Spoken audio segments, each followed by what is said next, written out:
Chapter 2 Night of the Leviathan. The final bell signaled the end of the school day for Elysium Preparatory Academy. It was where all the Lancasters attended. Pearl was the first alumni as of last year, and their sister, Zara, was recently the only sibling allowed to be homeschooled due to her unique career field of interest. Elysium was a top-tier private academy that housed students from wealthy families ranging from 1st grade to 12th. With the exception of Pearl and Zara, all Lancaster children were currently in attendance. As the final bell rang, a schoolgirl in the sophomore microbiology class approached Levi giddily. She was beyond thrilled to be in his presence. Kitty leaned in toward his desk as she clasped her hands behind her back. "I hear your family's pretty famous," she teased, immediately cutting to the chase. She was the daughter of a politician and was new to the school. She had silky dark hair that flowed with each of her steps and a vexing leer that was enhanced by her prominent eyelashes.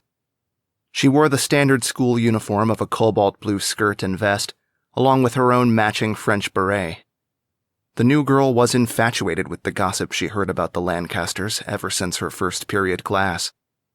"There's 12 of you in all, huh? I thought that your parents were just really busy," she jested with a wink. "But it turns out that you guys are all adopted. You could have your own sitcom. Move over, Brady Bunch," she giggled. Levi listened intently to be polite, but not a single bit of her charm, charisma, or banter landed. He just stared and waited. Surely she had a point. "Anyway," Kitty continued, "we're partnered up for the cellular mitosis presentation next week. I don't care too much for our topic, but I feel like I just won the lottery.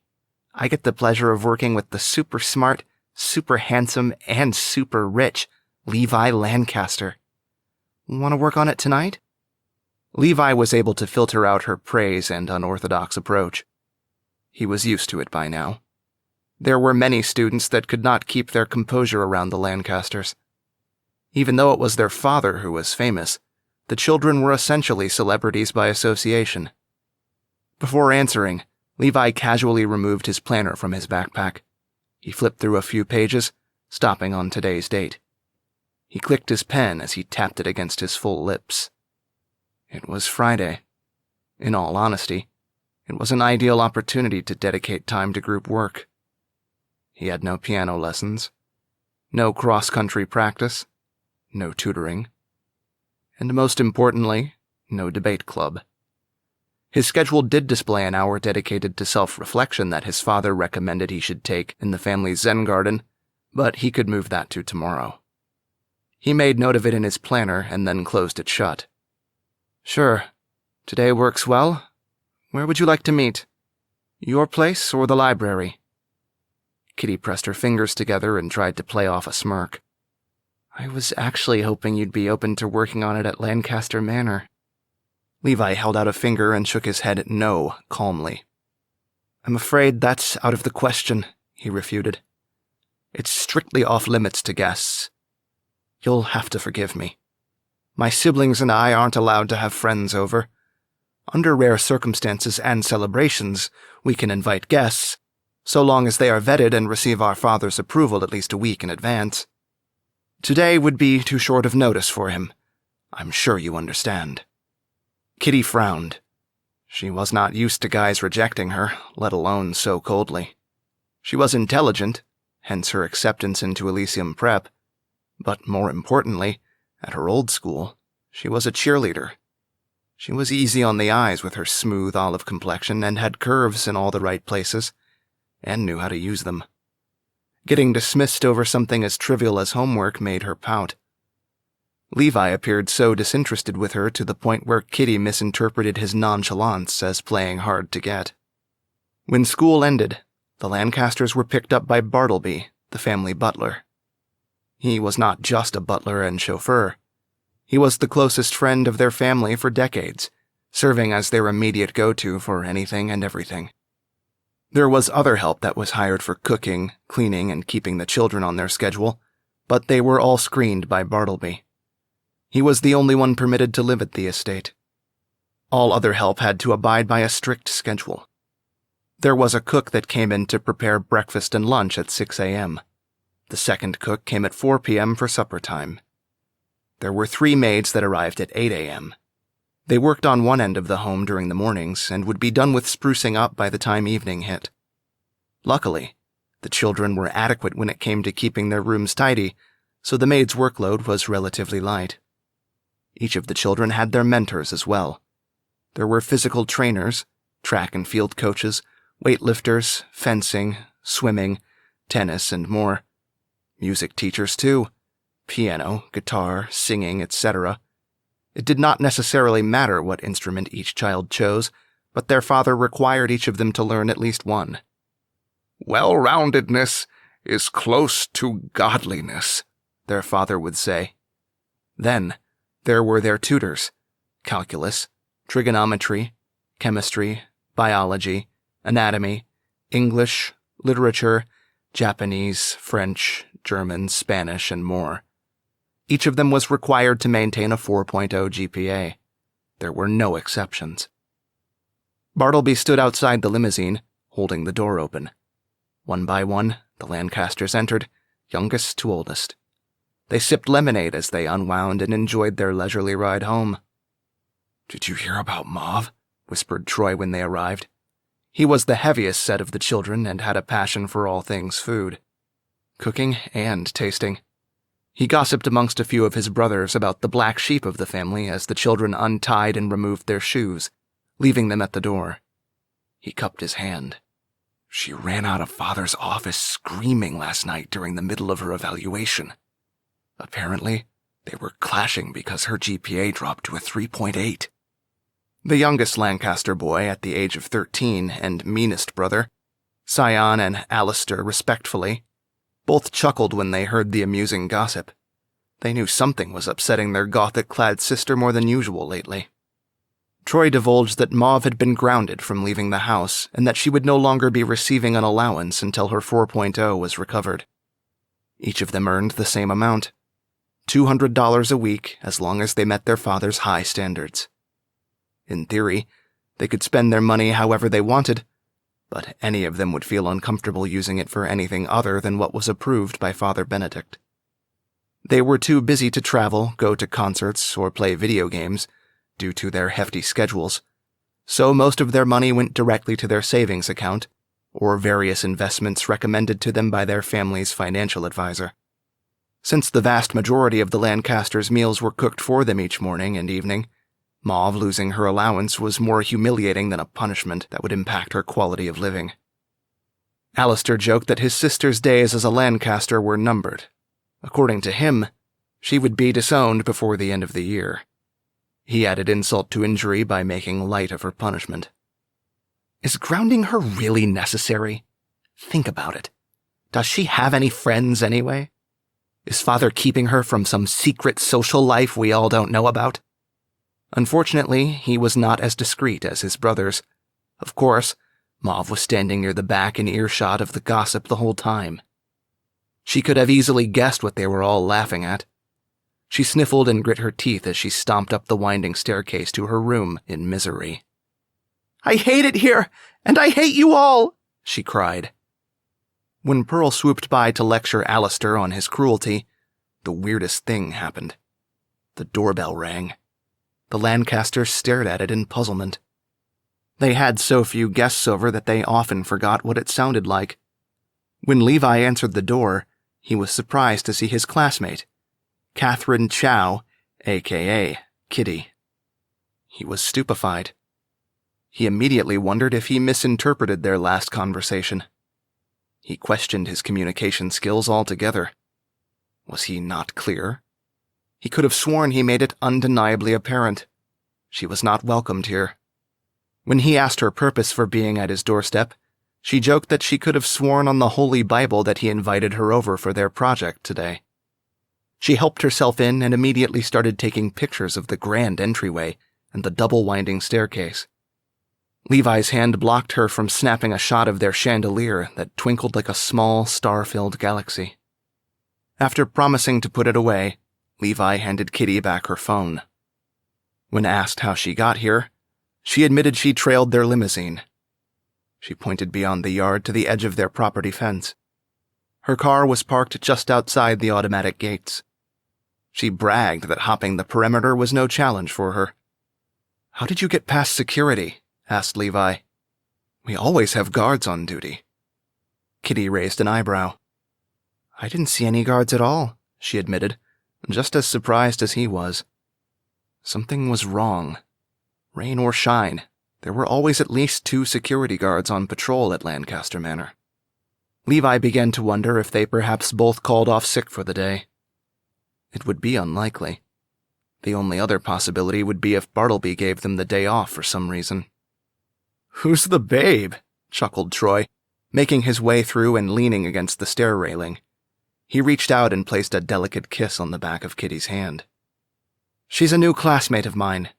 Daughter of Blyton City Mayor, Deborah Chow."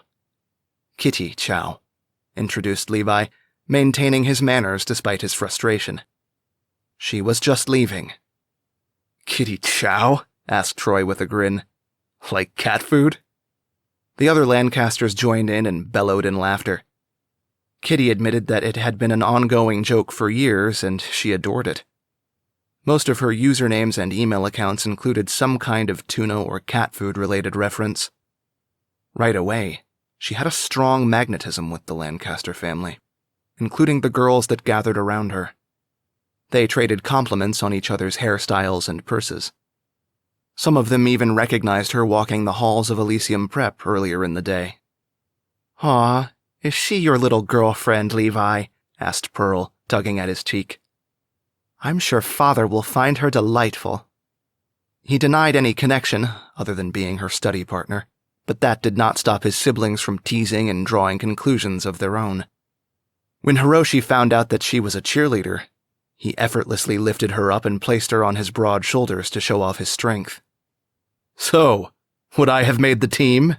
he joked in a baritone grunt. Kitty ate it up. She immediately started taking selfies with the Lancasters and added them as friends to her social media. Levi could tell that she must be the life of the party wherever she went. With every second longer she stayed, the harder it would be to get rid of her. "Well, we'll let you two hit the books," winked Cynthia, Levi's tech-savviest sister, as she sent the two on their way. Surrendering to the social parasite, Levi cringed as he brought Kitty up to his room. She acted like she had never seen an elevator before, and he could practically hear her oohing and eyeing in her head. She reached for her phone, but when Levi glared her way, she held herself back from taking any more pictures. When the doors opened, Levi's worst nightmare appeared. Beloved Father Benedict. He was being escorted by Levi's most rivaled sibling, Blake, who pushed their father along by his wheelchair. Both Blake and their father eyed Kitty with perplexement. How shameful! Blake loathed the sight. Everything about this Lancaster was sharp, his glare included.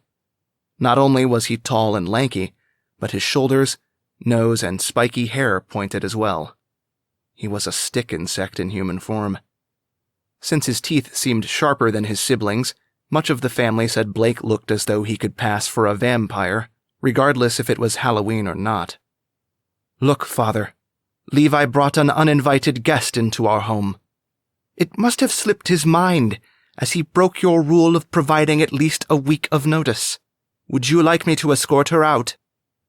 Levi felt like he swallowed a rock. Would he be the next to make his father's list? Would there be talk of him getting disowned like Mauve? He felt like a disgrace, a traitor to his father's clear and quite reasonable expectations. "Nonsense," laughed Benedict. "Don't be rude. Levi is doing remarkably well in all areas, academic and otherwise. When it comes to his evaluations, he is my one and only perfect scoring child. He deserves to have a friend over." Father Benedict could not see Blake's expression because he was behind him, but his son grimaced horrendously. "Benedict Lancaster, at your service, miss," he greeted, using his creased and veiny hands to shake hers. He gently kissed it and invited her to stay over for supper as well. He claimed it was going to be quite an exceptional feast, and that he would not take no for an answer. "You have fun now, you two," nodded Benedict as Blake wheeled him away. "Don't study too hard." "See?" laughed Kitty. "Your pops is a chill dude." Levi sighed and let it go. He nearly had a heart attack. Maybe the rumors were true.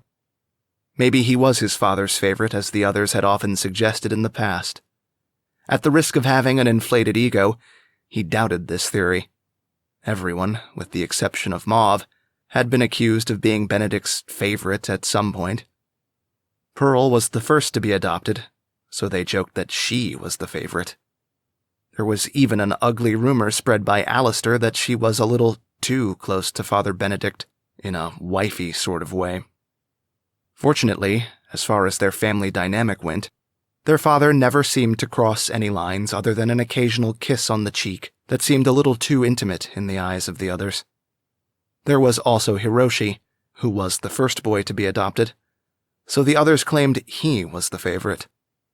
Eden was the golden child who never had a negative thing said about her in the papers, so many gossiped that she was really the favorite. Then there was Blake. Academically speaking, he was the smartest and had the best grades. He was also the biggest suck-up, so the younger ones nagged and thought he was the most cherished in the family. Levi hoped that, just as with most typical parents, there were no actual favorites. He prayed they were all loved equally. In his room, Levi was surprised he and Kitty got as much work done as they did. She really was smart. It was as if she had her fill of soaking in the acclaimed esteem of Lancaster Manor, and was finally able to focus on what Levi cared about most in this moment. Mitosis. Beautiful diploid cells, DNA, gametes, and zygotes. Cellular division. He needed to keep his grades flawless. As long as his father was proud of him, Levi could be proud of himself as well. Kitty removed a picture of splitting cells from his printer and began cutting them out with scissors. She pasted the cells neatly on a poster board. Levi began his favorite part of any project, typing up their talking points. In a way, he viewed it as additional practice for his focus area, public speaking. He typed as he answered a few more of Kitty's superficial questions regarding his family's wealth. "How many vacations do you go on each year? Where was the coolest place you visited? How many parties does your family throw? How much spending money do you get?" He had no issue answering them, so long as they remained productive. However, their productivity did not last long. Kitty seductively reached around him and made excuses for close body contact. She stood behind him as he worked on the computer and placed her hands over his, typing in her own notes. Soon, she placed her arms around him entirely. Despite being a Lancaster, the top of the food chain by society's standards, Levi was terribly nervous. Normally, he was so busy with his schoolwork and extracurriculars that he had no time or interest in relationships. His pits were starting to moisten with an anxious sweat. We won't be able to date," Levi mumbled awkwardly. He would have blushed if his dark complexion allowed it. "My father has me on an incredibly busy schedule. I don't want to lead you on." Kitty bit down on her lip and leaned in with a whisper.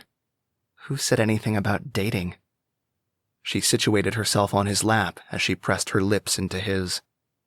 Levi was experienced in a multitude of subjects. This was not one of them. Luckily, he was a fast learner. He caught on to the groove as they made out for a few minutes. Their hands seemed to move on their own as they searched each other's bodies. Surely she was a gold digger, or at the very least, probably made out with most guys she met. Somehow, even knowing this, Levi did not seem to mind in the moment. In the corner of his eye, a shadow slithered from behind Levi's desk. Kitty popped her head around when she sensed its presence. Her heart skipped a beat, and she stood up. Two white hands reached out from the abyss beneath the draping covers under Levi's bed. She screamed as the arms wrapped around her legs. It was Helena. After Kitty caught her breath, she was introduced to the newest addition to the Lancaster family. "Helena, what did I tell you about hiding down there?" Levi asked sternly. As usual, she responded with no words or sounds. Helena simply shrugged and sat upright. She kicked her feet up and down from the edge of the bed and hooked her curious gaze on the new face that made its way into her home. "You scared me, little one," laughed Kitty.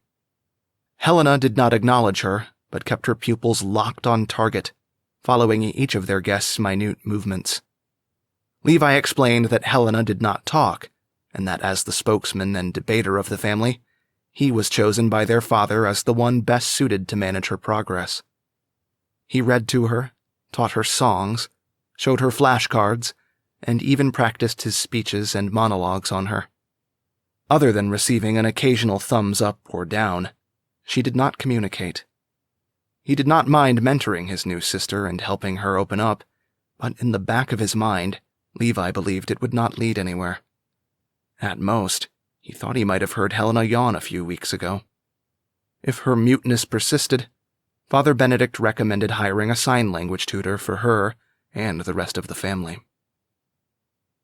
When it was time for supper, Kitty was once again in awe of the place. Levi thought her jaw would never rise again. She soaked in every square inch of the great hall in the formal dining room. She felt like she went back in time to the Middle Ages, in a king's castle. 2 chandeliers hung above the long wooden table, dressed in an emerald green tablecloth. Placed every few feet or so were wax candles, setting the mood with flickering flames. At the end of the long room was a roaring fireplace. Above it was the Lancaster family guardian, the great Leviathan. It represented many things, depending on the culture or religion. Some viewed it as a demon, others as a force of nature. At the end of the day, it simply was what it was, a sea monster.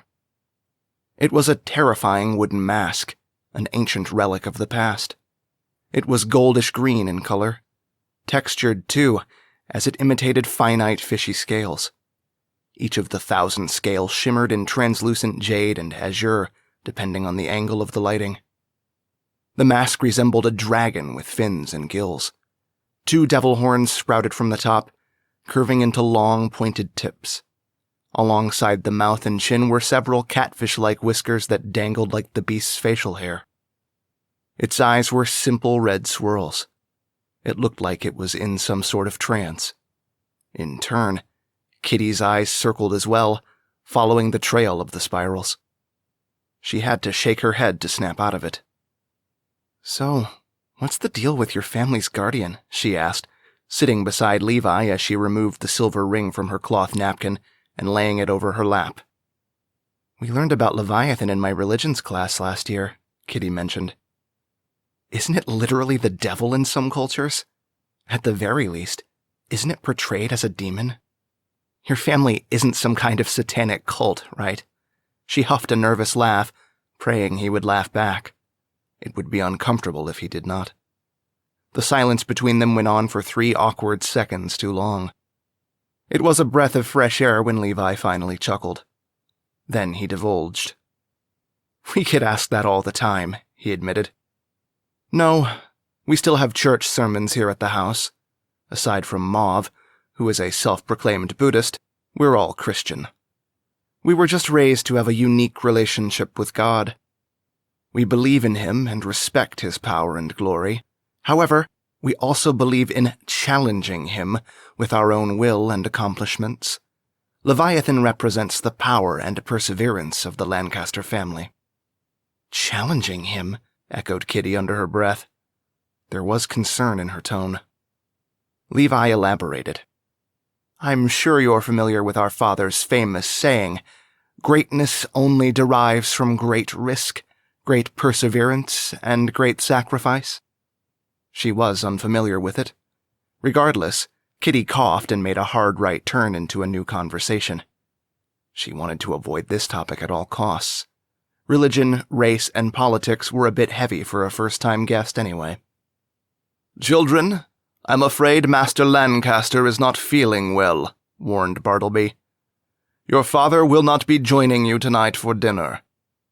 There was a chorus of moans and groans amongst the children. Kitty loved how diverse and distinguished each of the Lancasters were. She expected them to be a monolith, classy, snobby, and intellectually superior to the point that they were obnoxious know-it-alls. However, that was not the case. They all came from various nationalities, and although they were all teenagers, aside from Helena, they were different ages with vastly different personalities and hobbies. Levi happened to be from Kenya and was the president of their school's debate club, despite him being a sophomore at only 15 years of age. One of the oldest was Hiroshi at 18. He was a muscular titan of a man from Japan and was an undefeated freestyle wrestling champion of Elysium Preparatory Academy. Mauve, at 13, was adopted from Cambodia and headed the school's philosophy club. At 19, the family elder, Pearl, was a silver medalist skeet shooter. One would never have guessed from meeting her because she had no accent, but she was taken in from New Zealand as a baby. Blake was Iranian, and the third oldest, also at 18. He did not need a dime of his father's money from Harvard, as he had a full-ride scholarship from his grades and accomplishments as a world-class chess champion. Cynthia was Brazilian. Although she was only 17, she was incredibly gifted and passionate in the software engineering field. Alistair, the other Olympian competitor in the family, was only 17 and had won several national fencing competitions and nearly placed in the Olympics on multiple occasions. He was brought in directly from Uganda. Eden was from Russia. In her 10-plus years since becoming a Lancaster, she had created her own successful charity organization and raised over $2 million from strangers around the world in an effort to feed starving children in impoverished nations. Just like Levi, she was also 15. Zara, the self-proclaimed triple threat, was a diva at heart ever since she became a Lancaster. The 17-year-old originated from India. Although she dabbled in modeling and singing, she most recently starred in a supporting role for her first movie, expected to be released early next year. Due to her demanding schedule, she was the only Lancaster who was granted permission to be homeschooled. Of the entire family, Troy was the only one to have been adopted from the United States. He was Native American. He had a passion for cuisines and even helped cook the family's 4-course meal this evening. At age 16, he was the only other Lancaster to have a full-ride scholarship, but in his case, to a prestigious culinary institute. Despite his multiple suspensions for mischief and bullying, Scion founded the chemistry club at Elysium Preparatory Academy.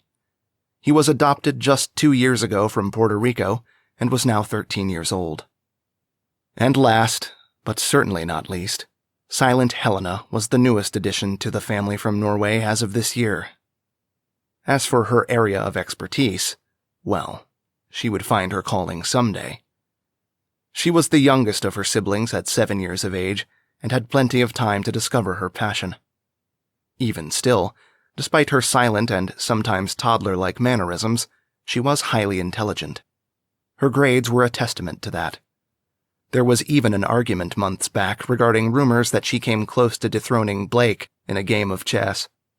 That is, until the board mysteriously fell over. Yes, the Lancasters were an amazing family. Simply one of a kind. Their father took them in from every corner of the globe and gave them the best opportunity and drive for success that money, discipline, and prestige could buy. It must have been like winning the lottery, thought Kitty. When everyone gathered to the table, Blake grabbed the family's attention, gently tapping his spoon against his tall glass. "Levi," announced Blake once everyone settled down, "the rotation has come full circle. It is your turn to lead in the family prayer." Levi looked embarrassed to begin this nightly tradition with his guests joining them at their table, but his brother shook him out of it quickly. "Are you ashamed of your family just because you have a friend over?" scoffed Blake. "She shouldn't even be here." "Nonsense," Pearl interjected. As the oldest and first to be adopted, she was usually the peacekeeper of their home. She defended Levi like a guardian angel. "Nowhere does it say that we cannot be ourselves in the company of guests." She took Kitty's hand, and the 12 Lancaster siblings closed their eyes, grabbing their neighbor's hand on their right and left in what seemed like the start of blessing the food. But something was off. Something was terribly unsettling. This was not a simple prayer to God or words of grace that one would usually give before a meal. One of the children dimmed the lights before returning to the table and interlocking fingers, aligning himself back into the ring. Now, the only light sources were the crackling fireplace at the wall and the flickering candles spread throughout the table. For the first minute, no one spoke at all. Kitty wondered if the silence was part of it. Then, it began. The Lancaster children have been reciting these words for so many years that they did not give them a second thought as they left their shadowy lips. "Father," started Levi. He was the loudest, but soon the others joined in fainter, echoing voices. Kitty peeked with one eye open as she saw the others mouth the prayer with dignified passion. "I call unto you, in the name of the great Leviathan, mighty serpent of the sea. Thank you for your bounty, for we are not yet deserving. I stand proud and pray you acknowledge and accept my sins and fallen graces, for I have already done so. My actions are my own, and in the end I will defy your whim and power, as it is in your creation that you provided us the will to do so. We challenge you, Lord, to hurl every rock, flame, and beast in our path, so that we may grow stronger with each healed wound from the passing day. I shall fight tooth and nail to the bitter end, until my blood runs dry and my bones turn to dust. Time devours all, my flesh, my family, and name. But our actions are eternal. As long as we have the will to grow, even you shall fear what I will become." Levi finished with, "In the name of the great Leviathan." Simultaneously, all of his siblings pounded a fist against their hearts and opened their eyes. "Amen," they chanted in unison. At that, Sion, the youngest boy, flipped the switch on the wall and illuminated the room once again. The Lancaster children reverted back to normal and went about their business. Just like that, the ominous veil was lifted. Kitty was left speechless. Their prayer had satanic undertones, and yet none of them seemed to realize it. These were the nicest people, but to the uninformed, one might have guessed that they just sent praise to a demon, this so-called great Leviathan. And to think, they've been reciting this prayer for years. Just what religion were they again? The only one that acknowledged their odd behavior was Pearl, who smiled innocently. "Please don't think we're freaky," she laughed. She whispered through a cupped hand into Kitty's ear. "It's more of a family creed than anything else. It basically means the Lancaster family will always persevere in the face of adversity and despair." Kitty needed to hear that. She gulped and nodded in agreement. Judging from the tone moments ago, she thought it would not have been out of the realm of possibility for the Lancasters to sacrifice her to this Leviathan and mount her head on the wall. What a thought that was.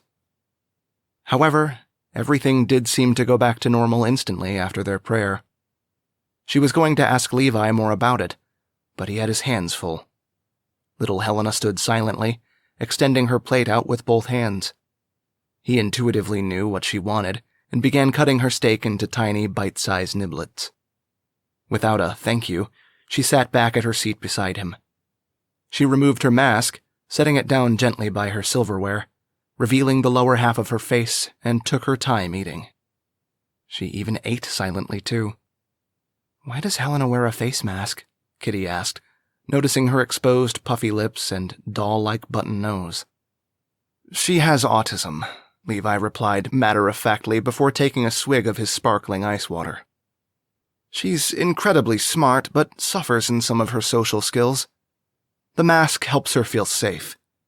Like she doesn't have to talk. It's more of a security blanket than anything else." The energy returned to the dining hall as Kitty enjoyed her meal. It was exquisite. Roasted Kobe beef with sizzled bronze flaky skin, cooked cool red in the center. Fresh leaf green asparagus. Slices of crisp buttered potatoes on the side. Sparkling water to wash it down. And that was just the main course. Troy, the soon-to-be chef of the family, helped prepare a chocolate mousse that came next. Everyone was refined while they ate, and once again, Kitty felt like the odd one out.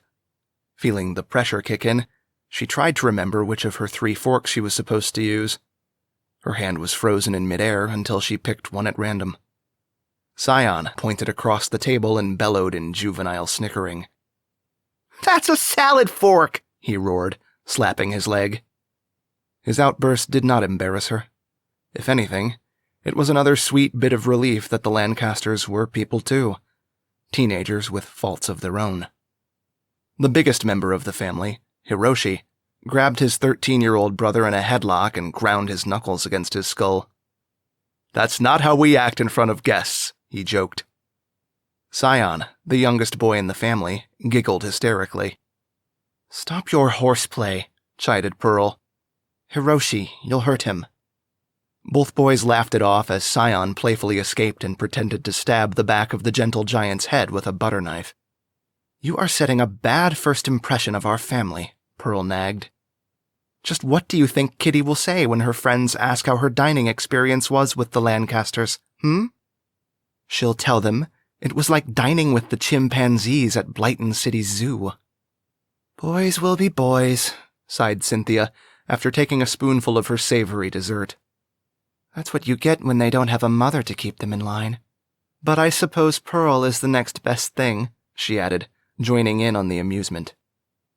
"Really?" scoffed Mauve from across the table. For a moment, everyone forgot that she was even there. Despite her unique Gothic appearance, black lipstick, choker collar, and tinged green hair, something about her bland and bleak personality always had her blending into the wallpaper. No one expected her to be outspoken, or even to be listening to the conversation, since her headphones were in the entire time. The whole boys will be boys remark is just feeding into their toxic masculinity. Even Father hates that phrase, she mumbled, picking a piece of asparagus out of her braces. The vibe was instantly killed. Mauve never spoke that much to begin with, but whenever she did, she was guaranteed to bring everyone down. She seemed to have her own personal rain cloud that followed her wherever she went. Everything that came from her mouth was nothing but doom and gloom. At that, the Lancasters diverged into their own separate conversations until supper ended. After much pleading, Levi obliged Kitty by giving her a tour of Lancaster Manor. Most of the estate, anyway. It would have taken a full day to go over every room, piece of art and architecture, and amenity. She even let him hold her hand for most of it. He stared off at the grand hall dining room with each of their hanging portraits. The Lancaster children looked dashing and beautiful in their matching teal and black suits and dresses. It was the same ones they were wearing now. Levi suited up and fastened his tie as he changed out of his school uniform earlier in the day. They always suited up for dinner when their father was in town. There were 13 portraits. In the middle was the man himself, Benedict Lancaster, the prestigious billionaire philanthropist. On each of his sides, there were 6 of his children.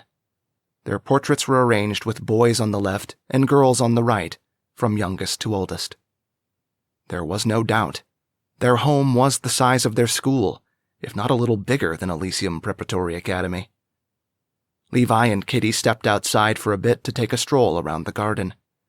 However, they did not bother walking around the tennis court or pool. It would have taken too long. Levi's family was the epitome of the 1%. The hedge maze was dark, but Levi knew every turn and dead end. He decided it was a good opportunity to let Kitty take the lead and get to know her on more than just a superficial level. It turned out that she transferred from a public school, Mitchellstown High, near downtown Blyton. One of her cheerleading teammates was a mutual acquaintance who used to attend Elysium Academy, some wealthy girl by the name of Vivian. Her father, Constantine Remer, headed Hyperion, a weapon manufacturing company that Father Benedict often did business with. Of course, you would know Vivian. She's like super rich, explained Kitty. But even the Remairs can't hold a candle to the Lancasters. You could fit a few of her mansions inside yours, she laughed. She told me she left Elysium because she didn't have any friends there. There was disgust in Kitty's voice over this next part. Now, she just hangs out with a couple of geeks. She went on to explain one of the friends with violet-dyed hair. I get the appeal and fascination with money and social class, but surely you must think there's more to life than that, Levi insisted. Kitty scrunched her face and had a hard time digesting what he was getting at. It was easy for Levi to say. He already had all those things. After shaking her head, Kitty explained her upbringing. He could tell it was painful for her. Kitty's parents shared custody over her. From her point of view, it was a tale of two completely different lives. One foot was in the doorway of heaven, the other was past the gateway of hell. Her mother, the current mayor, came from a privileged family of dentists that only knew Hawaiian vacations, cruises, and diamonds. Her father, on the other hand, was a deadbeat. He just so happened to be the deadbeat her mother forever regretted having a summer fling with. Some country boy. One weekend, she would cruise the highway in her mother's BMW. The next, Kitty counted the minutes until she could leave her father's rancid trailer park. Instead of steak and lobster, she and her father ate cups of microwavable noodles. Instead of a toasty heater and a queen-sized bed, she remembered freezing during winter break and detesting her father as they warmed themselves by a trash can fire one Christmas. She hated that part of her upbringing, and her father by association. You were adopted into a life of luxury while you were young, explained Kitty. Very young. You haven't tasted desperate. Money and class are everything. She caught herself glaring and pointing and snapped out of it. For the first time, she was firm, void of her valley girl bubbly charm. She was kind enough to recognize her aggression and threw the ball back in Levi's court, asking him what he valued, if not money and notoriety. From the center of the bushy maze, he stared at the stars that pierced through the swelling clouds. Surely it would rain soon. Harmony, he breathed. When Kitty furrowed her brow, he elaborated. Obviously, I want to make my father proud of me. It's the least I can do to thank him for my privilege. That's why I put my best effort into my academics, fitness, and the arts. But if I could have one thing for myself, it would be harmony. I'd love to have a career in law or politics where I can bring people together. That's what I enjoy about my debate club. I don't see it as simply arguing. Sure, the goal is to win the debate. He made his fingers into quotations. I see it as an exchange of ideas. I see it as an opportunity for me to negotiate and have people come together on a single issue or perspective. It's diplomatic. It's compromising. It's balance. It's peace. He was getting excited, but finally settled with the word peace. There was tranquility within him as he mentioned it. He explained that the main reason he was okay with Kitty coming over was because he was a rather big fan of her mother, Mayor Deborah Chow. He was inspired by her speeches and debates he caught on the news. She handled herself with such refined dignity and passion. Much of her education and criminal reform policies hit home for him. She was all about helping the community.